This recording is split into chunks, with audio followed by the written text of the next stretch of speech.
Okay, behind me is our half-acre, part of the half-acre permaculture designed food forest.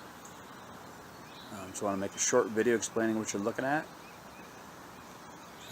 How it's designed. It was grass 6 summers ago this year. What we've done and how we've done it and how it operates. Let me see if I can turn this camera around. I'm talking about it. This is the kitchen garden here. We grow short-term annuals here, stuff you eat every day. It's in Zone 1. Zone 1 is something we travel through at least twice a day as we're letting the chickens and the ducks out, checking the greenhouse, feeding the fish, putting them up at night. Below that is long-term annuals with mixed-in perennials. So you can see the pear trees and the cherry trees and the hazelnuts all getting larger. We're in year 6 now of the food forest for the permaculture design.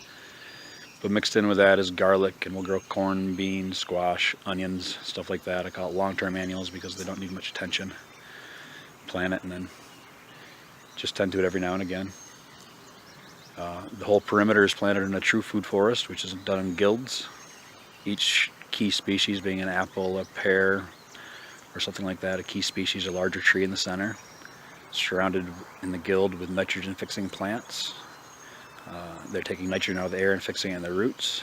Dynamic accumulating plants. They've got a long tap root, mining deeper minerals and nutrients, storing it in their leaves, making it available for other plants as we chop and drop it.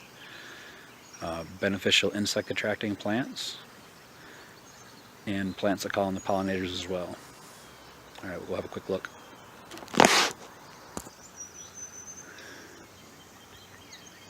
So this is the kitchen garden. Look back where we were. There's also these swales in here. This first one is property wide.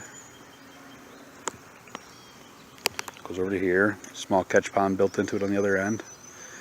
They catch the water for us, store that. Each of the mounds behind it is a hugel mound. Look up hugel culture. Here's in these guilds is a cornelian cherry, sochan at the base, a hazelnut,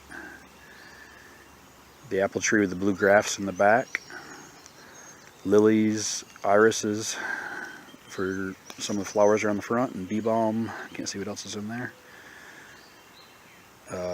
There's comfrey in multiple places in the drip line planted around that tree. On the back side we have lots of blackberries. Out in the front here I have some blueberries, some annuals mixed in, cabbages and onions. And that repeats itself around many of these main trees here. I'll look at a couple other ones.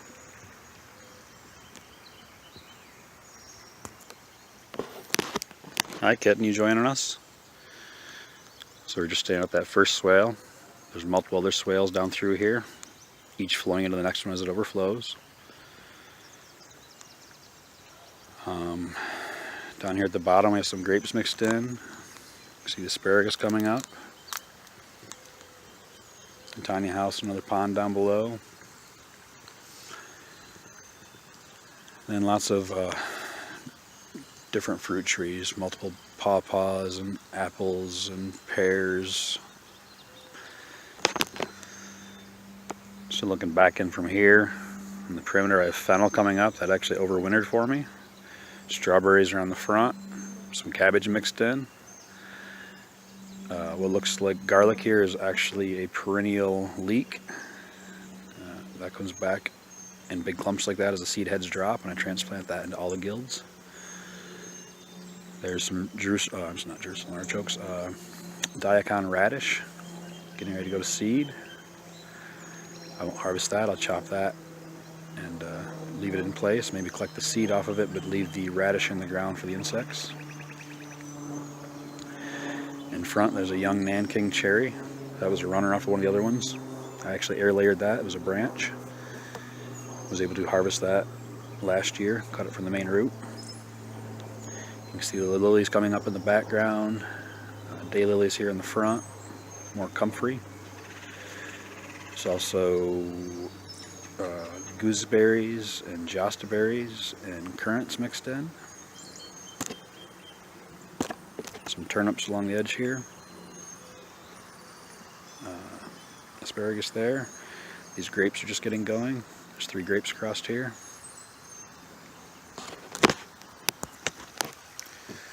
Oh, looks like I'm running out of battery, so I'm going to keep this real short. So we're looking back up at the annual garden there. Long-term annuals in the bottom, annuals in the top. Surrounded by food forest. These are blueberries and blackberries and raspberries, Nanking cherries, and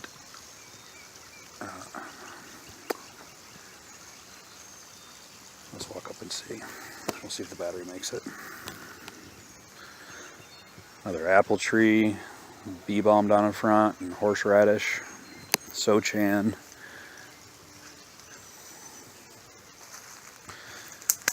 This is autumn olive, what I was blanking on a minute ago. This is an amber autumn olive.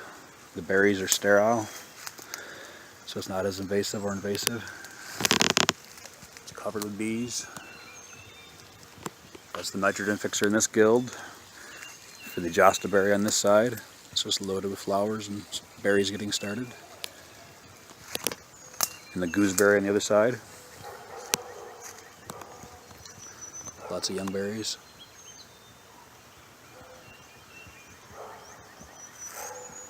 Wine berries on this side. That's a gold rush apple. Young sour cherry. It's our oldest apple tree. It's got multiple grafts on it. You may stop and have a look at one if the battery makes it that far. This is the nitrogen fixing bush. It's a gummy berry. It's also loaded full of bees. Sochan down front. Multiple kinds of irises and lilies. Sedums, clovers mixed in.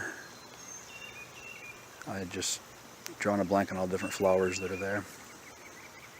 Got some mint as well, and bee balm.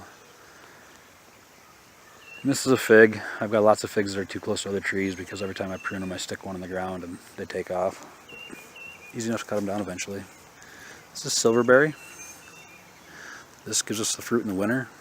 So we've been eating this fruit for a couple weeks now.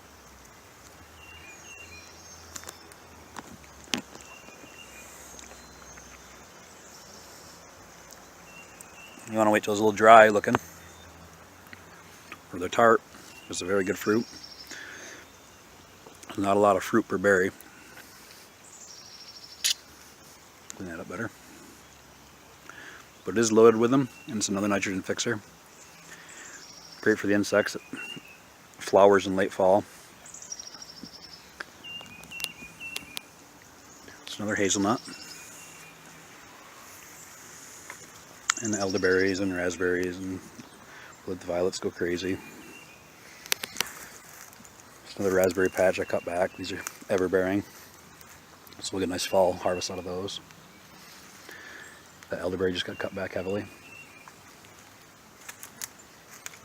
There's another apple in the middle of this ring here. Same principles. Edible ground covers. Flowers are bringing the insects. Nitrogen fixing plants. Another young fig. Gooseberry in the back. This is a Kiefer pear. This is a hugel mound we built in one of the classes this year.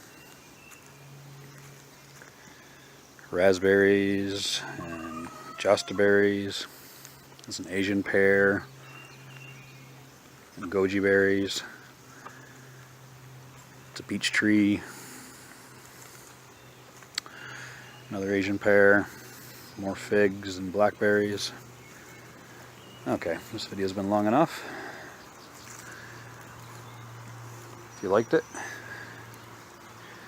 hit like and share, please. This is Fat Ninja Farm, located in Asheville, North Carolina.